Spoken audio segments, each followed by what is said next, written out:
On July 2nd, the world's leading AI pioneers gathered under one roof. Visionaries from Anthropic, OpenAI, Y Combinator, Google DeepMind, Microsoft, GitHub, and thousands of the world's most ambitious AI companies came together for the largest AI engineering event on Earth. The event concluded with the founding 500 startup battle. Thousands applied. 500 were selected, 25 reached the finals. Only 3 emerged as winners. Commod made its debut and was named one of the top 3 AI startups in the world, recognized for its vision to agentify global physical commodity trade.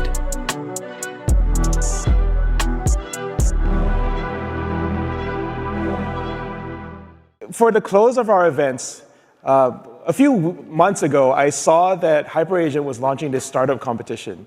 And at AIE, we've always wanted to feature some kind of battlefield for like a competition and a contest for people. And we didn't really have any sort of mechanism by which to judge or to fund it or anything like that. And HyperAgent came along, and they had this 500 founders thing, right? What was the inspiration for that? I think as I think about the multiple layers of disruption stacking, we're going, as I said, from just humans doing the same work they were, augmented a little bit by AI, to now humans overseeing fleets of agents doing work that wasn't before possible, like this landscaper running his business in a fundamentally different way, to now this entirely new economy of agent-native companies being built. And so, really the Founding 500 is about betting on the most frontier part of that economy as possible, right? It's the most agentically leveraged companies that are not only out disrupting their space, but kind of defining an entirely new playbook for how companies in this new era will be run. And I think the leverage we're already seeing from some of these companies that are running in this way, like Gary said, like it's profound. I mean, it's far more than even being like an early software leveraged or internet leveraged company. So really, really, kind of big believer that this subset of the economy is going to have explosive growth far higher than any other sector. And it's going to cut across not just, the tech industry, software industry, but every industry. Yeah. So from 500 founders, you guys pre-selected 20. They competed today in the startup battlefields. 3 have emerged as finalists. Let's introduce them. So I don't know if I'm supposed to click this. But first of all, I'm just going to introduce our dear judges. I think we're going to have Howie, Theo, and Joshua. Thank you. From HeyGen. I think we'll sort of have them judging there, but also we're going to go into the format and the background as well. So basically, what we're going to do, the HyperAgent team has kindly put up $100,000 in prizes, and basically what this is a competition for whoever is going to be the most impressive winners. So $50K to the winners, $30K to runner-up, $20K to second runner-up.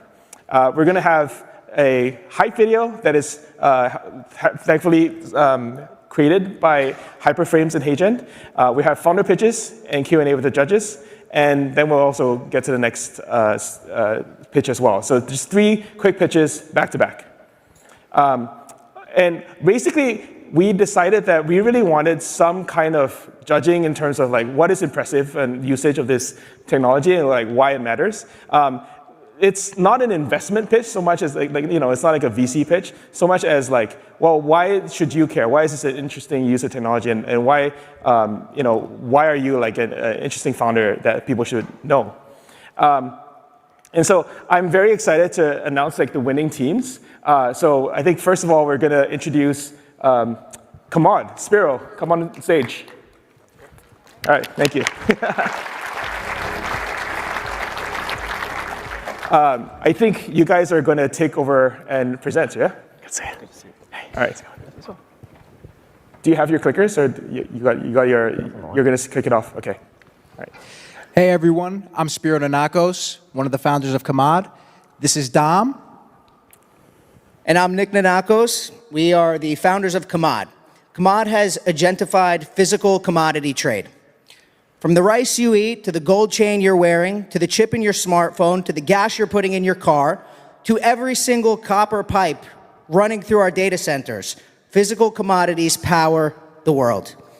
But the global trade system is broken. Trillions move annually, yet hundreds of billions are lost annually due to fraud, fragmentation, and the sheer complexity of coordinating global trade.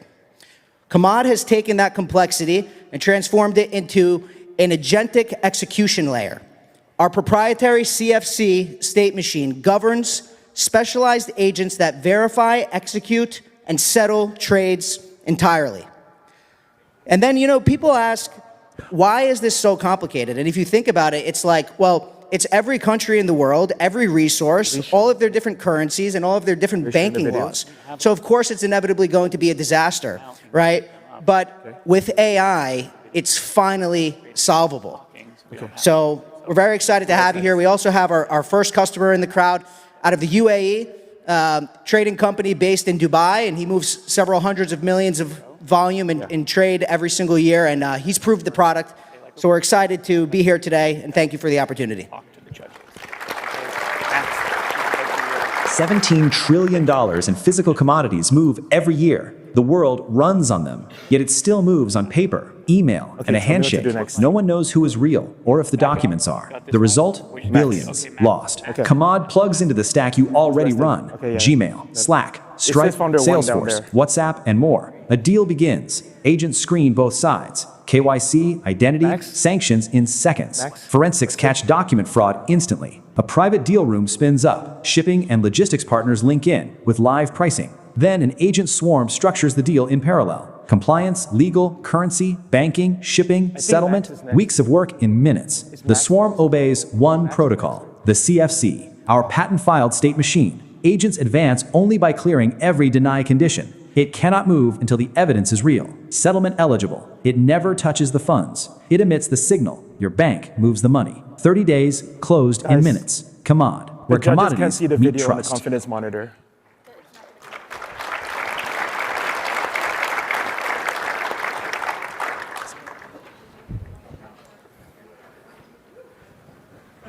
What happens now? I don't know. Is it on me? Yes. I realized that we didn't get you a mic. So you're still mic'd up at the other Yeah, side? yeah, yeah. Oh, you're all mic'd up. OK, great.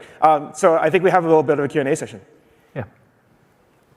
Advance only by clearing every deny condition. It cannot move until the evidence is real. Settlement eligible. It never touches the funds. It emits the signal. Your bank moves the money. 30 days, closed in minutes. Commod, where commodities can't see the meet video on the trust. confidence monitor.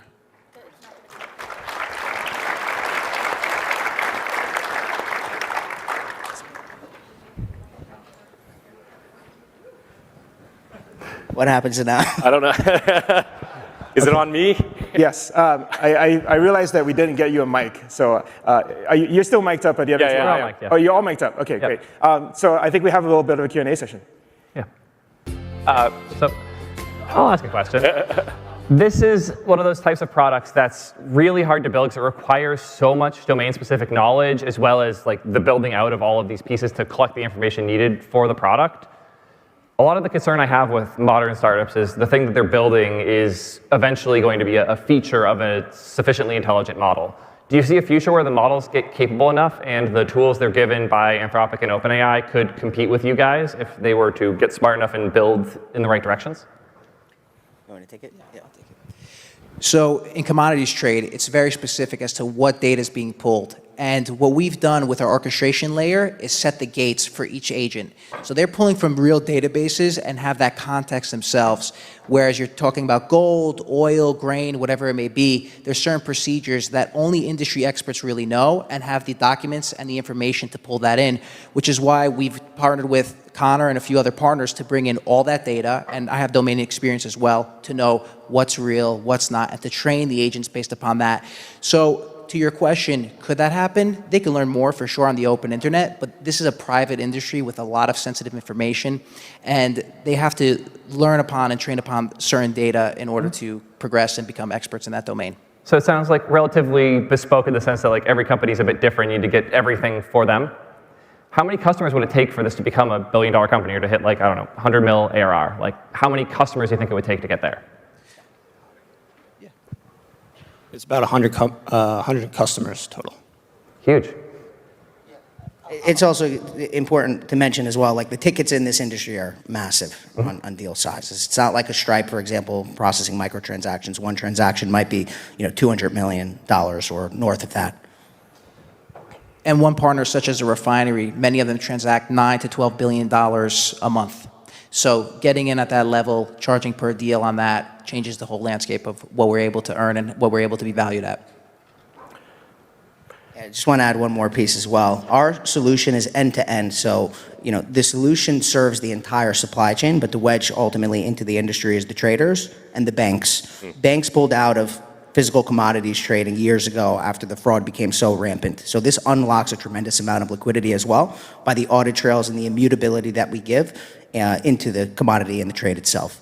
So there's a lot to love about this business. I think, like, in many ways, it's like checks all the boxes on like the classic, like, here is the ideal vertical agent business to build. Like, if you look at the YC kind of like RFS for vertical agents, like this is like the perfect application in the right kind of sector. Like, there's lots of money up for grabs, and there's a lot of like domain specific stuff that you have to do that creates, I think, a good defensible moat. I think my perspective is more like, what do you do to keep up with the changing competitive landscape, and just, as models progress, how do you need to evolve your product to stay competitive, right? So it's less about, is this a relevant and great business today, and more about what changes over the next 2-3 years, or even like next year, that impacts you in a way that, it doesn't necessarily mean like Anthropic and OpenAI eats your lunch, but what do you need to do to stay, kind of at the frontier and be a better product? yeah, I think like the only thing that's actually defensible is being the most creative in your category, regardless of which product you're creating, right? Like, truly nothing's defensible other than being the most creative, right? Yeah. Anybody these days has a product. Yeah. But we actually do like the Anthropic eat your lunch model. Like, we like the ship extinction model, where we ship and then 10 companies go extinct the next day.